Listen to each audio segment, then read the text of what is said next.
Remember those movies with the 1970s man strolling down the street with an oversized boombox? Boomboxes were these huge machines that took like 12D batteries, and people would walk around with them on their shoulder, and that was a big deal. Like, a lot of people were really angry about people having loud music out in public spaces. Well, that was the early 1970s. A unique idea marked a new generation, mainly through its portable capability, leap in technology, and inventive advertising. This unusual gadget has evolved to impact pop culture, changing our everyday lives by allowing anyone to have the freedom to enjoy media anytime and anywhere. All of this took place in 1979 when Sony released the Sony Walkman TPS L2, therefore creating a revolution of portable media that changed music culture dramatically. Sony, one of the world-leading electronic manufacturers, was created by Masaru Ibuka, an engineer, and Akio Morita, a physicist, in 1946. Because the economy was still recovering from the Great Depression and World War II, the two men did not own much equipment being affected by the economy. Therefore, they built a company out of hope and determination. Ibuka and Morita's hard work has now turned into one of the most flourishing electronic manufacturers on the market. Around this point in history, the hip music and fashion really took a change on the world. Everyone knows the 1970s and 1980s as the disco period, where music and dancing became a large part of the American culture. This started in the 1940s when Philips created cassette tapes that later, in the 1960s, were made slightly easier to handle. Even during the late 1970s, cassette tapes were not very popular because of the difficulty putting the tape through reel-to-reel appliances and the confusing gadgets used to get the sound out of them. Tape players and tape recorders were also normally so expensive and confusing that professional journalists were its main customers. Therefore, it was hard for normal people to afford and figure out such complex gadgets. Sony's example of this was known as the Pressman, also known as the Walkman's prototype. In contrast to these complex, expensive gadgets, the Sony Walkman had a simplistic design and relatively low price, emphasizing its unique qualities at the time. The idea of the Walkman was more of a personal desire rather than a product Sony wished to sell. The thought arose when Sony's co-chairman, Mr. Morita, wanted to listen to opera on his frequent flights between Japan and America. Because most regular citizens had to listen to music through stereos or audio players in their cars, this request was a new concept to Sony and opposing companies all around the world. Sony began their work off of their Pressman.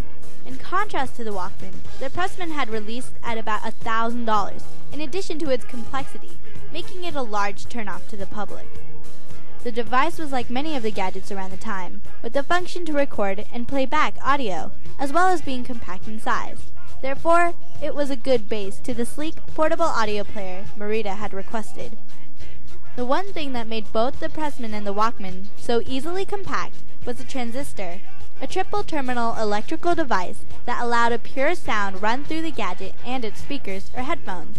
Luckily, the transistor was tough enough to resist overheating and was also capable of being extremely compact and small, making it a necessity for the project. With the transistor, Sony released a prototype in 1978. It had amazing sound, but it was far from Morita's expectations. He tested the gadget and relayed the feedback that it was quite heavy for everyday use and wanted his employees to work towards a smaller and lighter version of the device for his own personal use. In response to this, a man named Kozo Ozone was assigned to lead the division chosen to improve the gadget.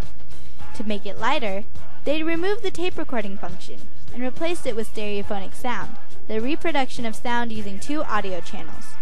This replacement added to the Walkman's impressive sound quality, portable size, and simple workings, which categorized it as a phenomenally innovative and unique development. Morita was easily impressed from its advancement and suggested to bring a similar audio player to the market. But because the public had little asking for a simple audio player, Morita suggested they shoot for a similar device that would be worth $200 or less, while still presenting the same impressive minimalist properties. To do this, less important pieces were constructed using cheaper material and in less than a few months, they quickly released a cheaper but still high-quality music player to the public. It was then that the revolution of portable media was born. The biggest contribution of the Walkman and the killer innovation of the Walkman was the fact that you could take the music with you. It was simplicity and the light portable characteristics of the Walkman that made an impact on our society. The thought of having music wherever you go was a large hit, creating impressions where the availability of music, impressive use of a transistor, and great quality of sound was beyond imaginable. Scott Reinovich states his first impression of the Walkman in his article on portable media. He says, quote, "I have a vivid memory of the day my father showed me a gleaming new Sony Walkman. I put on the headphones, put in a tape, and could not believe the sound quality and personal nature of the musical experience." End quote. Not only had Sony increased simplicity and miniaturization within our culture, but they also affected marketing strategies. When the gadget was first released, in addition to putting advertisements in newspapers, they distributed Walkmans to the press and celebrities for publicity and reviews. Another one of their delusional ideas was to construct a bus tour using Tokyo's actors and singers who would pose with the gadget while footage of the tour was recorded. Not much later, thousands of Walkmans appeared on advertisements, magazine covers, and etc.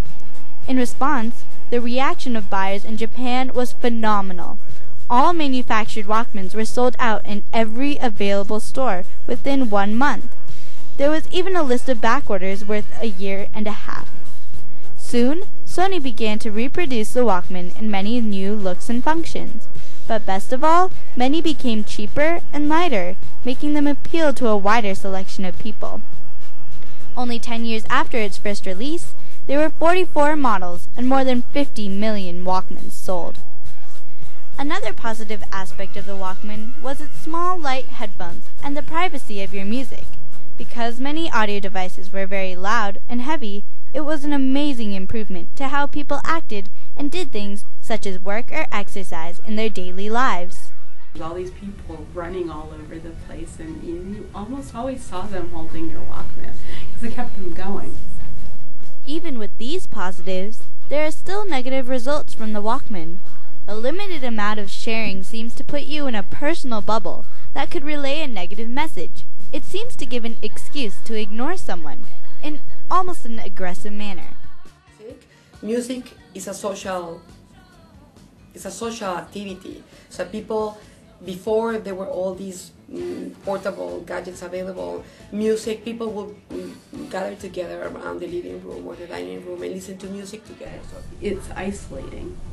So even back in the day when a boombox was there and people interpreted that as an invasion of their privacy, now you kind of have the opposite effect where once you put your white buds in your ear, it's like you're in a cone of silence. In addition, the headphones also cause damage to your ears as people listen to loud music everywhere they go. So not only can the Walkman have a negative impact on our attitudes, but our bodies as well. Today, Sony's "Now you can take music wherever you take your ears" motto still thrives.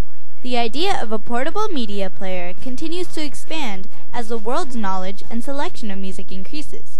Not only did media spread, but simpler user faces and minimalism became a requirement for new inventions. In 2001, the very first iPod was released, and today we are able to hold 160 gigabytes worth of music and full-length films, all in the palm of your hand.